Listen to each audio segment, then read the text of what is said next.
beklagar att jag är så kallad ensam vit här. För de fascisterna, ingen av oss är vit. Vi är alla svarta. Alla är svarta för att vi inte har samma rättigheter, för att vi har kommit till det här landet, för vi har bidragit med det bästa vi har för det här landet. Hur skulle det här landet se ut om vi skulle inte ha varit här? Man undrar, va? Så jag menar att vi måste kämpa tillsammans, och vi måste göra det verkligen tillsammans. Jag hoppas att nästa gång vi gör en manifestation, då står vi här alla med många fler, med många olika partier, olika färger, olika bakgrunder, etniskt svenskar, nytillkomna och gammaltillkomna.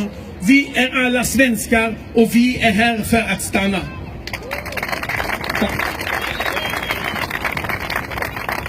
Tack så mycket, Drog.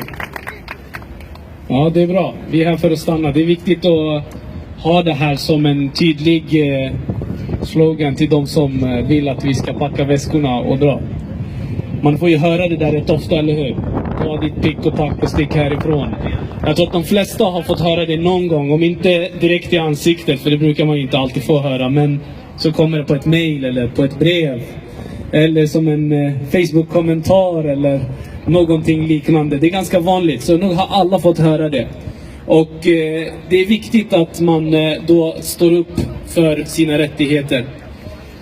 Jag tänkte att vi går vidare direkt till nästa, med tanke på att vi började så sent.